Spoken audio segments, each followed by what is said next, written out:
سيقول السفهاء من الناس ما ولاهم عن قبلتهم التي كانوا عليها قل لله المشرق والمغرب يهدي من يشاء إلى صراط مستقيم وكذلك جعلناكم أمة وسطا لتكونوا شهداء على الناس ويكون الرسول عليكم شهيدا وما جعلنا القبلة التي كنت عليها إلا لنعلم من يتبع الرسول ممن ينقلب على عقبيه وإن كانت لكبيرة إلا على الذين هدى الله وما كان الله ليضيع إيمانكم إن الله بالناس لرءوف رحيم قد نرى تقلب وجهك في السماء فلنولينك قبلة ترضاها فول وجهك شطر المسجد الحرام وحيث ما كنتم فولوا وجوهكم شطره وإن الذين أوتوا الكتاب ليعلمون أنه الحق من ربهم وما الله بغافل عما يعملون ولئن أتيت الذين أوتوا الكتاب بكل آية ما تبعوا قبلتك وما أنت بتابع قبلتهم وما بعضهم بتابع قبلة بعض ولئن اتبعت أهواءهم من بعد ما جاءك من العلم إنك إذا لمن الظالمين الذين آتيناهم الكتاب يعرفونه كما يعرفون أبناءهم وإن فريقا منهم ليكتمون الحق وهم يعلمون الحق من ربك فلا تكونن من الممترين ولكل وجهة هو موليها فاستبقوا الخيرات أينما تكونوا يأت بكم الله جميعا إن الله على كل شيء قدير ومن حيث خرجت فول وجهك شطر المسجد الحرام وإنه للحق من ربك وما الله بغافل عما تعملون ومن حيث خرجت فول وجهك شطر المسجد الحرام وحيث ما كنتم فولوا وجوهكم شطره لئلا يكون للناس عليكم حجة إلا الذين ظلموا منهم فلا تخشوهم واخشوني ولأتم نعمتي عليكم ولعلكم تهتدون كما أرسلنا فيكم رسولا منكم يتلو عليكم آياتنا ويزكيكم ويعلمكم الكتاب والحكمة ويعلمكم ما لم تكونوا تعلمون فاذكروني أذكركم واشكروا لي ولا تكفرون يا أيها الذين آمنوا استعينوا بالصبر والصلاة إن الله مع الصابرين ولا تقولوا لمن يقتل في سبيل الله أموات بل أحياء ولكن لا تشعرون ولنبلونكم بشيء من الخوف والجوع ونقص من الأموال والأنفس والثمرات وبشر الصابرين الذين إذا أصابتهم مصيبة قالوا إنا لله وإنا إليه راجعون أولئك عليهم صلوات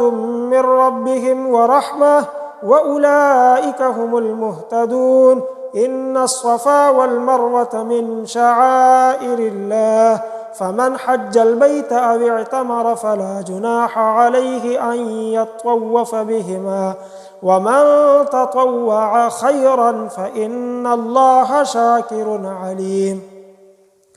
إن الذين يكتمون ما أنزلنا من البينات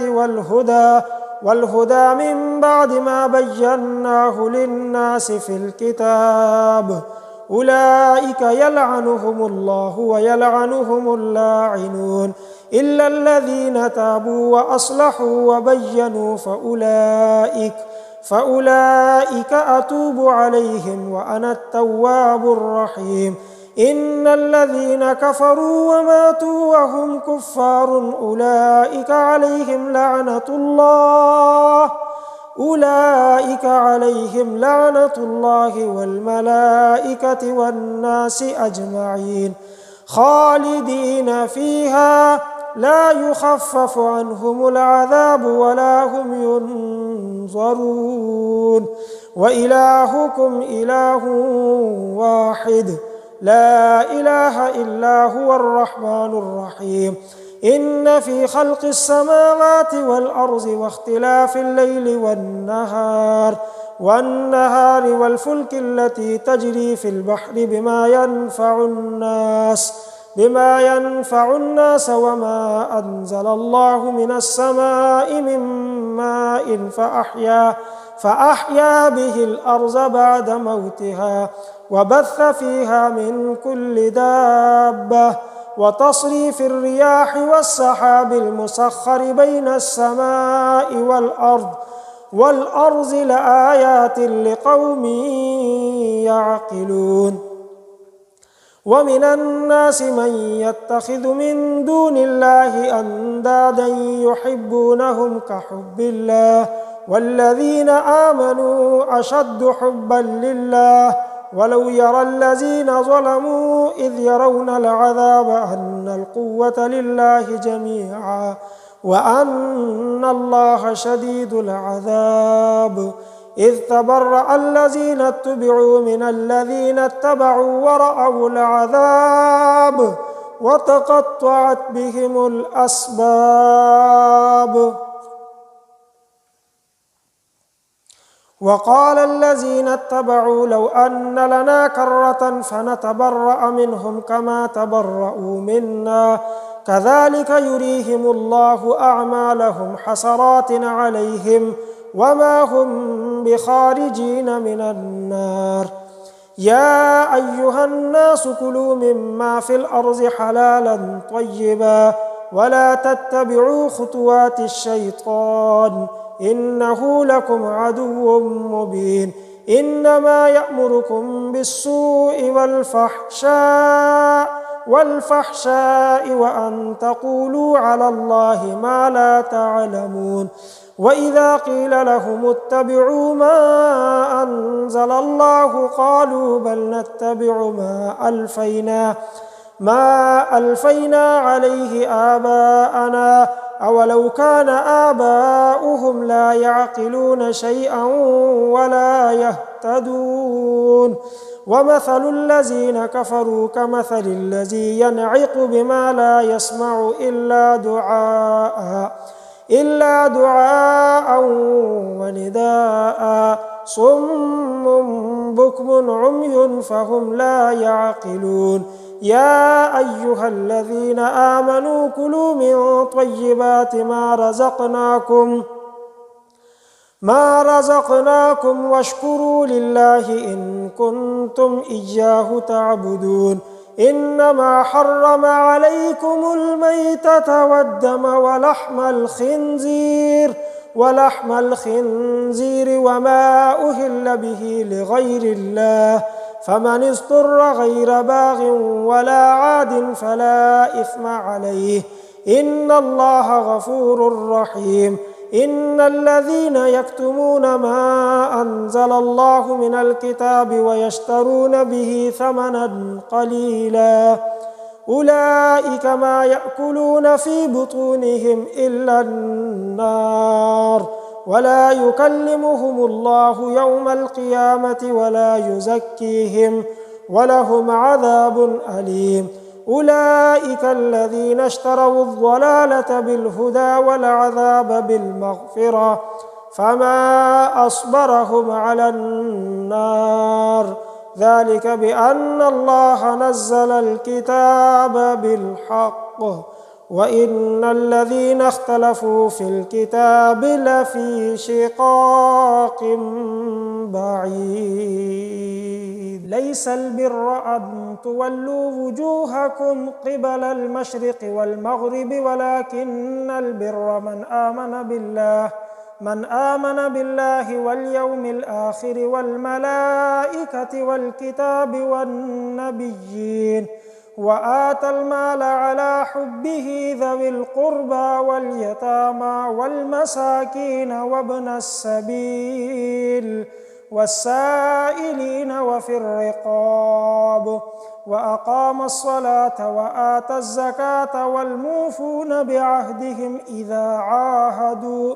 والصابرين في البأساء والضراء وحين البأس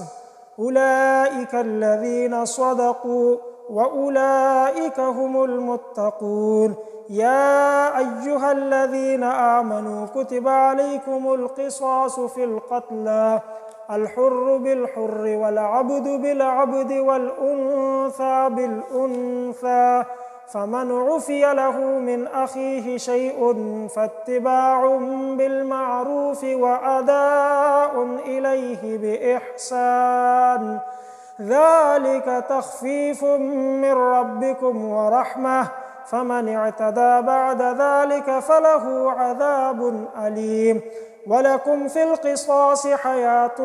يا أولي الألباب لعلكم تتقون. كتب عليكم إذا حضر أحدكم الموت إن ترك خيرا الوصية للوالدين والأقربين بالمعروف حقا على المتقين. فمن بدله بعدما سمعه فإنما إثمه على الذين يبدلونه إن الله سميع عليم. فمن خاف من موص جنفا أو إثما فأصلح بينهم فلا إثم عليه إن الله غفور رحيم. يا أيها الذين آمنوا كتب عليكم الصيام كما كتب على الذين من قبلكم لعلكم تتقون أياما معدودات فمن كان منكم مريضا أو على سفر فعدة من أيام أخر وعلى الذين يطيقونه فدية طعام مسكين فمن تطوع خيرا فهو خير له وأن تصوموا خير لكم إن كنتم تعلمون. شهر رمضان الذي أنزل فيه القرآن هدى للناس وبينات من الهدى والفرقان فمن شهد منكم الشهر فليصم ومن كان مريضا أو على سفر فعدة من أيام أخر يريد الله بكم اليسر ولا يريد بكم العسر ولتكملوا العدة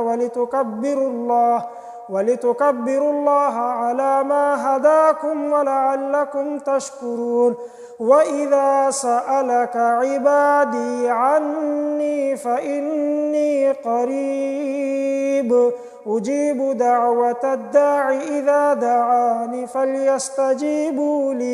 فليستجيبوا لي وليؤمنوا بي لعلهم يرشدون. أحل لكم ليلة الصيام الرفث إلى نسائكم هن لباس لكم وأنتم لباس لهن علم الله أنكم كنتم تختانون أنفسكم فتاب عليكم وعفى عنكم فالآن باشروهن وابتغوا ما كتب الله لكم وكلوا واشربوا حتى يتبين لكم الخيط الأبيض من الخيط الأسود من الفجر ثم أتموا الصيام إلى الليل ولا تباشروهن وأنتم عاكفون في المساجد تلك حدود الله فلا تقربوها كذلك يبين الله آياته للناس لعلهم يتقون ولا تأكلوا أموالكم بينكم بالباطل وتدلوا بها إلى الحكام لتأكلوا فريقا من أموال الناس بالإثم وأنتم تعلمون يسألونك عن الأهلة قل هي مواقيت للناس والحج وليس البر بأن تأتوا البيوت من زهورها ولكن البر من اتقى وأتوا البيوت من أبوابها واتقوا الله لعلكم تفلحون وقاتلوا في سبيل الله الذين يقاتلونكم ولا تعتدوا إن الله لا يحب المعتدين واقتلوهم حيث ثقفتموهم وأخرجوهم من حيث أخرجوكم والفتنة أشد من القتل ولا تقاتلوهم عند المسجد الحرام حتى يقاتلوكم فيه فإن قاتلوكم فاقتلوهم كذلك جزاء الكافرين فإن انتهوا فإن الله غفور رحيم وقاتلوهم حتى لا تكون فتنة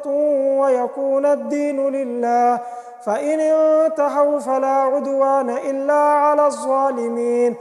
الشهر الحرام بالشهر الحرام والحرمات قصاص فمن اعتدى عليكم فاعتدوا عليه بمثل ما اعتدى عليكم واتقوا الله واعلموا أن الله مع المتقين وأنفقوا في سبيل الله ولا تلقوا بأيديكم إلى التهلكة وأحسنوا إن الله يحب المحسنين وأتموا الحج والعمرة لله فإن أحصرتم فما استيسر من الهدي ولا تحلقوا رؤوسكم حتى يبلغ الهدي محله فمن كان منكم مريضا أو به أذى من رأسه ففدية من صيام أو صدقة أو نسك فإذا أمنتم فمن تمتع بالعمرة إلى الحج فما استيسر من الهدي فمن لم يجد فصيام 3 أيام في الحج و7 إذا رجعتم تلك 10 كاملة ذلك لمن لم يكن أهله حاضر المسجد الحرام واتقوا الله واعلموا أن الله شديد العقاب الحج أشهر معلومات فمن فرض فيهن الحج فلا رفث ولا فسوق ولا جدال في الحج وما تفعلوا من خير يعلمه الله وتزودوا فإن خير الزاد التقوى واتقون يا أولي الألباب ليس عليكم جناح أن تبتغوا فضلا من ربكم فإذا أفضتم من عرفات فاذكروا الله عند المشعر الحرام واذكروه كما هداكم وإن كنتم من قبله لمن الضالين ثم أفيضوا من حيث أفاض الناس واستغفروا الله إن الله غفور رحيم فإذا قضيتم مناسككم فاذكروا الله كذكركم آباءكم أو أشد ذكرا فمن الناس من يقول ربنا آتنا في الدنيا وما له في الآخرة من خلاق ومنهم من يقول ربنا آتنا في الدنيا حسنة وفي الآخرة حسنة وقنا عذاب النار أولئك لهم نصيب مما كسبوا والله سريع الحساب واذكروا الله في أيام معدودات فمن تعجل في يومين فلا إثم عليه ومن تأخر فلا إثم عليه لمن اتقى واتقوا الله واعلموا أنكم إليه تحشرون. ومن الناس من يعجبك قوله في الحياة الدنيا ويشهد الله على ما في قلبه وهو ألد الخصام وإذا تولى سعى في الأرض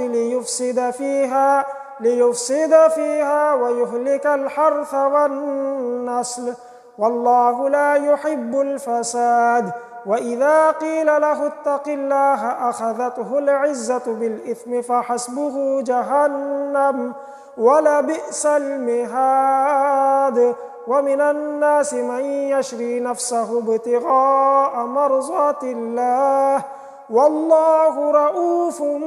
بالعباد. يا أيها الذين آمنوا ادخلوا في السلم كافة ولا تتبعوا خطوات الشيطان إنه لكم عدو مبين. فإن زللتم من بعد ما جاءتكم البينات فاعلموا أن الله عزيز حكيم. هل ينظرون إلا أن يأتيهم الله في ظلل من الغمام والملائكة وقضي الأمر وإلى الله ترجع الأمور. سل بني إسرائيل كم آتيناهم من آية بينة ومن يبدل نعمة الله من بعد ما جاءته فإن الله شديد العقاب. زين للذين كفروا الحياة الدنيا ويسخرون من الذين آمنوا والذين اتقوا فوقهم يوم القيامة والله يرزق من يشاء بغير حساب. كان الناس أمة واحدة فبعث الله النبيين مبشرين ومنذرين وأنزل معهم الكتاب بالحق ليحكم بين الناس فيما اختلفوا فيه وما اختلف فيه إلا الذين أوتوه من بعد ما جاءتهم البينات بغيا بينهم فهدى الله الذين آمنوا لما اختلفوا فيه من الحق بإذنه والله يهدي من يشاء إلى صراط مستقيم. أم حسبتم أن تدخلوا الجنة ولما يأتكم مثل الذين خلوا من قبلكم مستهم البأساء والضراء وزلزلوا حتى يقول الرسول والذين آمنوا معه متى نصر الله ألا إن نصر الله قريب. يسألونك ماذا ينفقون قل ما أنفقتم من خير فللوالدين والأقربين واليتامى والمساكين وابن السبيل وما تفعلوا من خير فإن الله به عليم. كتب عليكم القتال وهو كره لكم وعسى أن تكرهوا شيئا وهو خير لكم وعسى أن تحبوا شيئا وهو شر لكم والله يعلم وأنتم لا تعلمون. يسألونك عن الشهر الحرام قتال فيه قل قتال فيه كبير وصد عن سبيل الله وكفر به والمسجد الحرام وإخراج أهله منه أكبر عند الله الله والفتنة أكبر من القتل ولا يزالون يقاتلونكم حتى يردوكم عن دينكم إن استطاعوا ومن يرتدد منكم عن دينه فيمت وهو كافر فأولئك حبطت أعمالهم في الدنيا والآخرة وأولئك أصحاب النار هم فيها خالدون. إن الذين آمنوا والذين هاجروا وجاهدوا في سبيل الله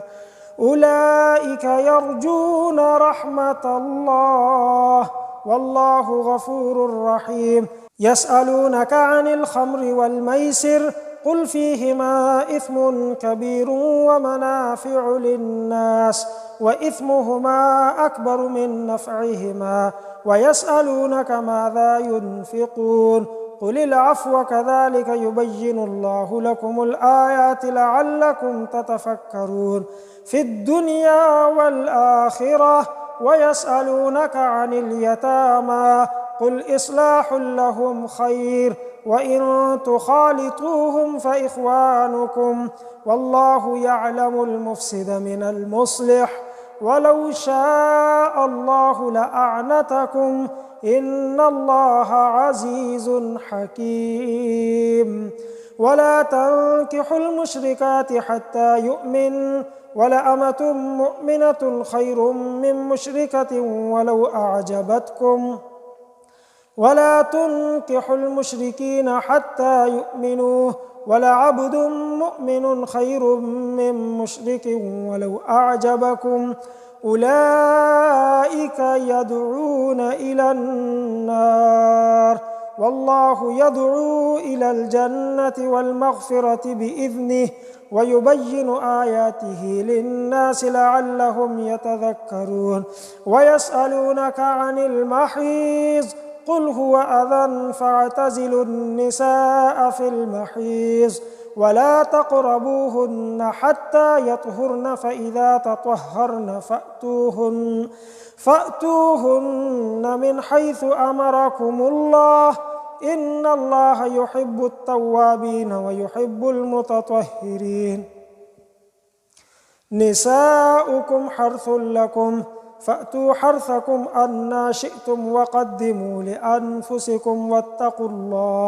واتقوا الله واعلموا أنكم ملاقوه وبشر المؤمنين. ولا تجعلوا الله عرضة لأيمانكم أن تبروا وتتقوا وتصلحوا بين الناس والله سميع عليم. لا يؤاخذكم الله باللغو في أيمانكم ولكن يؤاخذكم بما كسبت قلوبكم والله غفور حليم. للذين يؤلون من نسائهم تربص 4 أشهر فإن فاءوا فإن الله غفور رحيم وإن عزموا الطلاق فإن الله سميع عليم. والمطلقات يتربصن بأنفسهن 3 قروء ولا يحل لهن أن يكتمن ما خلق الله في أرحامهن إن كن يؤمن بالله واليوم الآخر وبعولتهن أحق بردهن في ذلك إن أرادوا إصلاحا ولهن مثل الذي عليهن بالمعروف وللرجال عليهن درجة والله عزيز حكيم. الطلاق 2 فإمساك بمعروف أو تسريح بإحسان ولا يحل لكم أن تأخذوا مما آتيتموهن شيئا إلا أن يخافا ألا يقيما حدود الله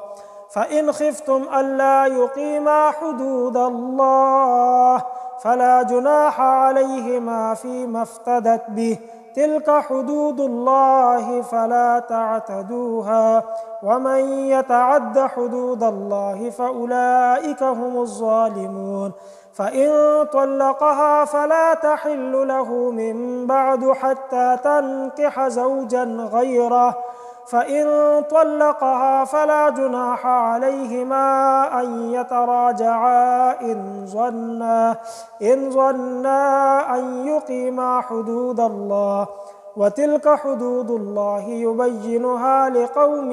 يعلمون وإذا طلقتم النساء فبلغن أجلهن فأمسكوهن بمعروف أو سرحوهن بمعروف ولا تمسكوهن ضرارا لتعتدوا ومن يفعل ذلك فقد ظلم نفسه ولا تتخذوا آيات الله هزوا واذكروا نعمة الله عليكم وما أنزل عليكم من الكتاب والحكمة يعظكم به واتقوا الله واعلموا أن الله بكل شيء عليم وإذا طلقتم النساء فبلغن أجلهن فلا تعزلوهن أن ينكحن أزواجهن إذا تراضوا بينهم بالمعروف ذلك يوعظ به من كان منكم يؤمن بالله واليوم الآخر ذلكم أزكى لكم وأطهر والله يعلم وأنتم لا تعلمون والوالدات يرضعن أولادهن حولين كاملين لمن أراد أن يتم الرضاعة وعلى المولود له رزقهن وكسوتهن بالمعروف لا تكلف نفس إلا وسعها لا تضار والدة بولدها ولا مولود له بولده وعلى الوارث مثل ذلك فإن أرادا فصالا عن تراض منهما وتشاور فلا جناح عليهما وإن أردتم أن تسترضعوا أولادكم فلا جناح عليكم إذا سلمتم ما آتيتم بالمعروف واتقوا الله واعلموا أن الله بما تعملون بصير والذين يتوفون منكم ويذرون أزواجا يتربصن بأنفسهن 4 أشهر وعشرا فإذا بلغن أجلهن فلا جناح عليكم فيما فعلن في أنفسهن بالمعروف والله بما تعملون خبير ولا جناح عليكم فيما عرضتم به من خطبة النساء أو أكننتم في أنفسكم علم الله أنكم ستذكرونهن ولكن لا تواعدوهن سرا إلا أن تقولوا قولا معروفا ولا تعزموا عقدة النكاح حتى يبلغ الكتاب أجله واعلموا أن الله يعلم ما في أنفسكم فاحذروه واعلموا أن الله غفور حليم لا جناح عليكم إن طلقتم النساء ما لم تمسوهن أو تفرضوا لهن فريضة ومتعوهن على الموسع قدره وعلى المقتر قدره متاعا بالمعروف حقا على المحسنين وإن طلقتموهن من قبل أن تمسوهن وقد فرضتم لهن فريضة فنصف ما فرضتم إلا أن يعفون أو يعفو الذي بيده عقدة النكاح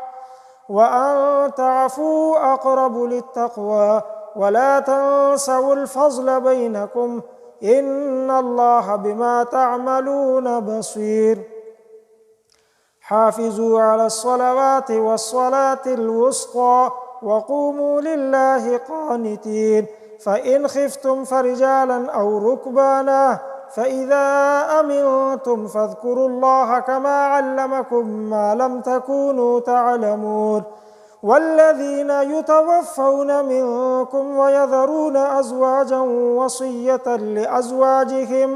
وصية لأزواجهم متاعا إلى الحول غير إخراج،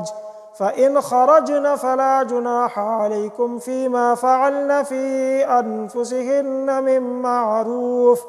والله عزيز حكيم.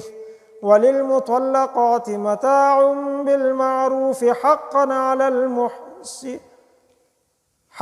على المتقين، كذلك يبين الله لكم آياته لعلكم تعقلون. ألم تر إلى الذين خرجوا من ديارهم وهم ألوف حذر الموت فقال لهم الله موتوا ثم أحياهم، إن الله لذو فضل على الناس ولكن أكثر الناس لا يشكرون. وقاتلوا في سبيل الله واعلموا أن الله سميع عليم. من ذا الذي يقرض الله قرضا حسنا فيضاعفه له أضعافا كثيرة، والله يقبض ويبسط وإليه ترجعون. ألم تر إلى الملأ من بني إسرائيل من بعد موسى إذ قالوا لنبي له ابعث لنا ملكا نقاتل في سبيل الله، قال هل عسيتم إن كتب عليكم القتال ألا تقاتلوا؟ قالوا وما لنا ألا نقاتل في سبيل الله وقد أخرجنا من ديارنا وأبنائنا، فلما كتب عليهم القتال تولوا إلا قليلا منهم، والله عليم بالظالمين. وقال لهم نبيهم إن الله قد بعث لكم طالوت ملكا، قال أنى يكون له الملك علينا ونحن أحق بالملك منه ولم يؤت سعة من المال. قالوا أنى يكون له الملك علينا ونحن أحق بالملك منه ولم يؤت سعة من المال. قال إن الله اصطفاه عليكم وزاده بسطة في العلم والجسم، والله يؤتي ملكه من يشاء، والله واسع عليم. وقال لهم نبيهم إن آية ملكه أن يأتيكم التابوت فيه سكينة من ربكم وبقية مما ترك آل موسى وآل هارون تحمله الملائكة، إن في ذلك لآية لكم إن كنتم مؤمنين. فلما فصل طالوت بالجنود قال إن الله مبتليكم بنهر، فمن شرب منه فليس مني، ومن لم يطعمه فإنه مني إلا من اغترف غرفة بيده، فشربوا منه إلا قليلا منهم. فلما جاوزه هو والذين آمنوا معه قالوا لا طاقة لنا اليوم بجالوت وجنوده. قال الذين يظنون أنهم ملاقو الله كم من فئة قليلة غلبت فئة كثيرة بإذن الله، والله مع الصابرين. ولما برزوا لجالوت وجنوده قالوا ربنا أفرغ علينا صبرا وثبت أقدامنا وانصرنا على القوم الكافرين. فهزموهم بإذن الله. وقتل داود جالوت وآتاه الله الملك والحكمة وعلمه مما يشاء، ولولا دفع الله الناس بعضهم ببعض لفسدت الأرض ولكن ولكن الله ذو فضل على العالمين. تلك آيات الله نتلوها عليك بالحق وإنك لمن المرسلين.